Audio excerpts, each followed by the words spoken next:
मंगलवार को आप पार्टी के सोनीपत लोकसभा क्षेत्र के अध्यक्ष और सोनीपत से पूर्व प्रत्याशी देवेंद्र गौतम ईदगाह कॉलोनी वासियों के बुलावे पर पहुंचे। कॉलोनी में रहने वाले लोगों ने अपनी समस्याओं को बताया।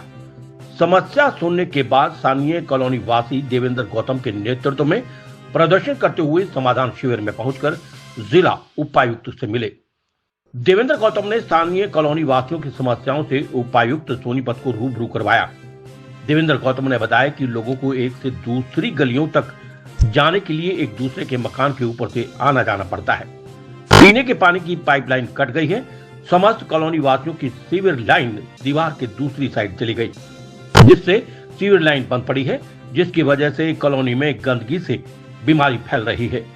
नगर निगम की कूड़ा उठाने वाली गाड़ी प्रभावित घरों तक नहीं पहुंच पा रही, जिस वजह से स्थानीय व्यवस्था खराब है। कब्रिस्तान जाने के लिए यही एक मुख्य रास्ता था, जो कि अब बंद हो चुका है। किसी की मृत्यु हो जाने की स्थिति में स्थानीय लोग मृत्यु प्राप्त शरीर को कफन में रख दीवार क्रॉस करवाकर जनाजा उठाने पर मजबूर हैं। समस्या को सुनते हुए उपायुक्त ने संयुक्त मीटिंग कर समस्या का हल निकालने का आश्वासन दिया।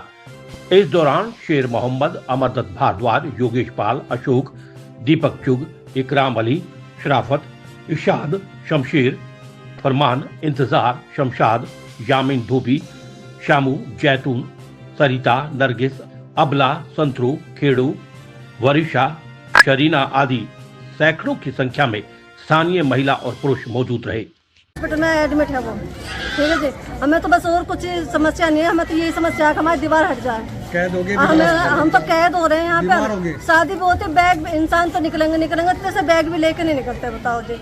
तो और हमें और क्या चाहिए, हमारी दीवार हटवा दो, हमें और कुछ नहीं चाहता। पहली बार लड़का एक हमारा गली में मर गया था हमारे घर में, वो बेचारा कहीं और दफन आया, घर भी नहीं ला पाए हम उसके घर, यहाँ भी नहीं लाए हम।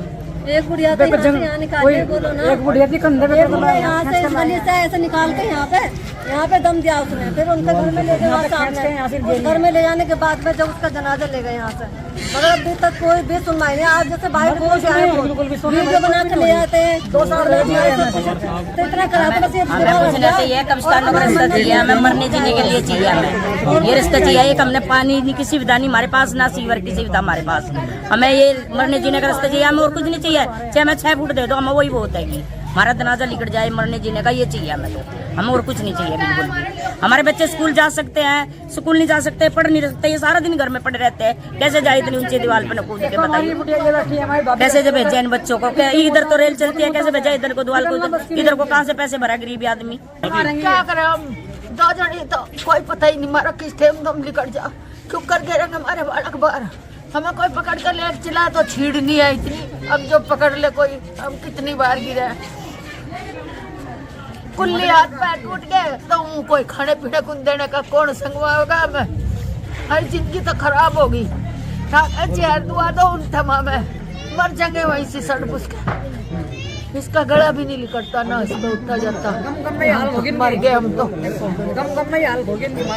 मैं तो हालत इतनी खराब है, हम किसके घर रोए?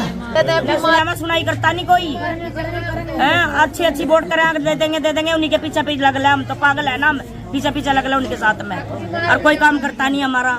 2 साल हो गए भुगत तो बच्चे इतने परेशान हो रहे, जितने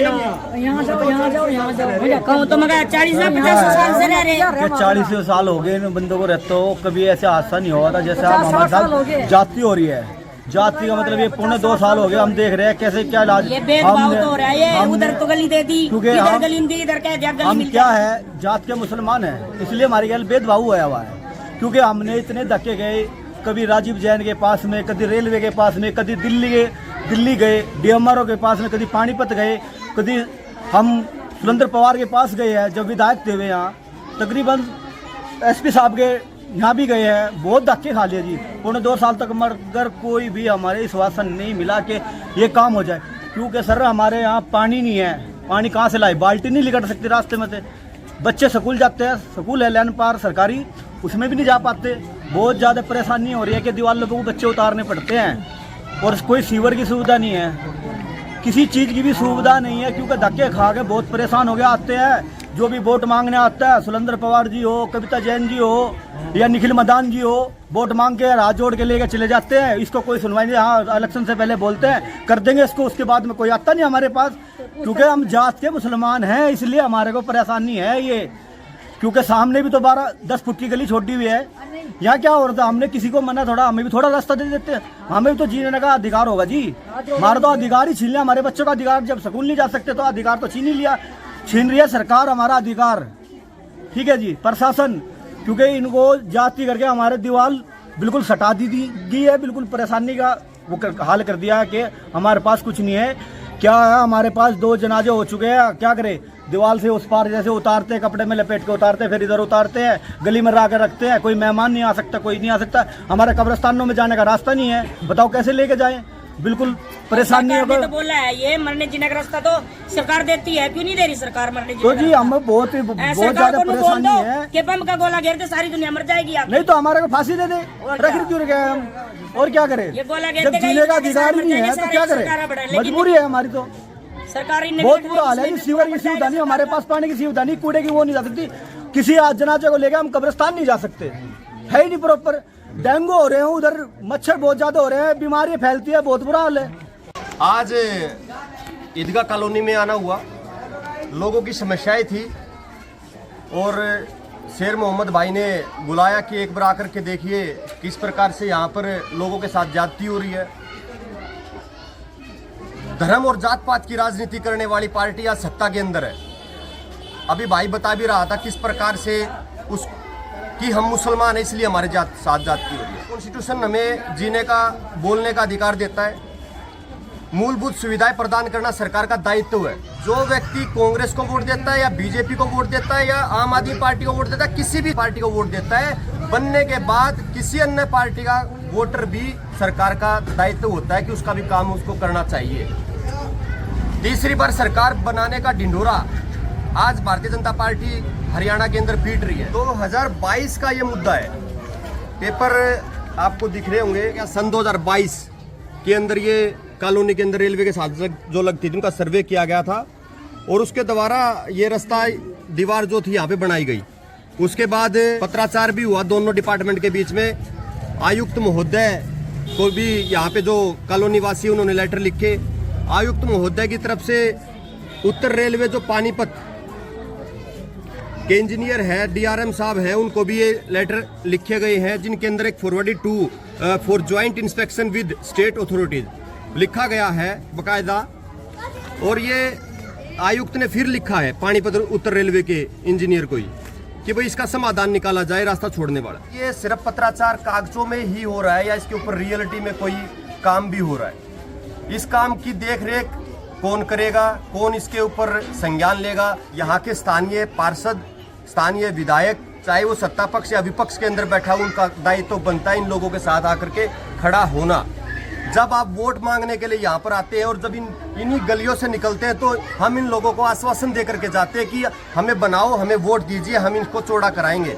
लेकिन वोट मिलने के बाद हम इस चीज़ को भूल जाते हैं कि हम कहाँ पे, किस कॉलोनी के अंदर जा करके क्या वायदा करके आए थे, क्योंकि हम ईमानदारी से वोट नहीं मांगते। हम कहीं ना कहीं वोट लेने के चक्कर में लोगों को ठगते हैं, छल करते हैं।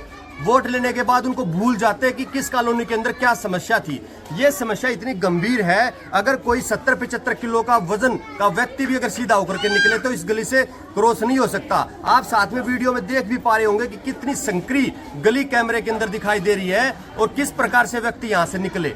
आखिर घर के अंदर अगर मृत्यु भी हो जाती है, उनको कब्रिस्तान ले जाने के लिए भी कपड़े के अंदर डेड बॉडी रख करके इस दीवार के ऊपर से क्रॉस करवानी पड़ती है, तब आकर के जनाजा उठाया जाता है। आखिर क्यों भेदभाव किया जा रहा है? जब अगर यही कम्युनिटी अगर आवाज उठाने लग गई तो कुछ संगठन आएंगे और इनको आतंकवादी बोलेंगे। यही चलन रह गया क्या इस देश के अंदर, इस राज्य के अंदर, इस सोनीपत जिले के अंदर? क्या इनको जीने का अधिकार नहीं है क्या? इनके गलियों के अंदर सीवर की व्यवस्था नहीं है, आने जाने के लिए रास्ते नहीं है, पीने का पानी स्वच्छ नहीं मिल पा रहा है, बिजली की सुविधाएं नहीं है। आखिर ये बच्चे जाए कहाँ? घरों के अंदर ये बच्चे पड़े रहते हैं, आने जाने के लिए रास्ता नहीं है, स्कूल की व्यवस्था अच्छी नहीं है। कितनी समस्या ये लोग गिनवा रहे हैं।